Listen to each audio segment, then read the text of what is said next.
Why does breast cancer immunotherapy response vary so much? Imagine trying to unlock a door with a key that sometimes works perfectly and other times doesn't fit at all. That's similar to why immunotherapy works differently for each person with breast cancer. The main reason is that each tumor is unique, with different genetic and molecular features. Some tumors produce proteins like HER2 or PD-L1, which are like flags that tell the immune system to pay attention. Immunotherapy drugs, especially checkpoint inhibitors, target these proteins to help the immune system recognize and attack cancer cells. But if a tumor doesn't have these markers, the drugs may not be effective. That's why testing for these markers is so important before choosing treatment. Next, the environment around the tumor, called the tumor microenvironment, plays a big role. This environment includes immune cells, blood vessels, and other tissues.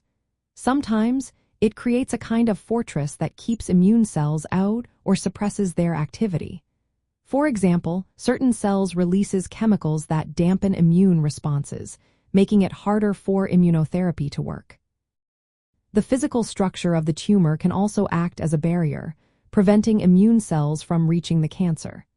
So, even if the immune system is ready to fight, the tumor's surroundings can block that fight from happening effectively. Another key factor is how well immune cells, like T cells, can infiltrate the tumor. Tumors with lots of active immune cells inside tend to respond better to immunotherapy. But if immune cells are absent or dysfunctional, the treatment may not have much impact. It's like trying to fight a fire without enough firefighters on the scene. Patient-specific factors also matter. How the body absorbs and processes drugs varies from person to person, affecting how well immunotherapy works. The size of the tumor and how quickly it grows can influence response too. If there are different groups of cancer cells within the tumor, some may resist treatment while others don't. This diversity, called tumor heterogeneity, can make it harder to eliminate all cancer cells with immunotherapy alone. Biological differences among patients, including racial and ethnic variations, can also influence response. Some populations may have higher levels of certain markers like PD-L1, which can make immunotherapy more effective for them. Access to testing and treatment can also vary, impacting outcomes in real-world settings. Finally, previous treatments and overall health are important. If a patient's immune system is weakened, or if the tumor has a high mutation burden, meaning many genetic changes, they might respond better to immunotherapy. Tumors with many mutations are more visible to the immune system, making immunotherapy more likely to succeed.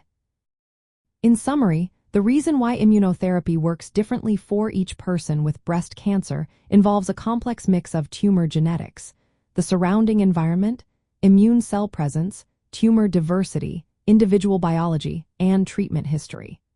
Understanding these factors helps doctors personalize treatment plans and work toward overcoming resistance.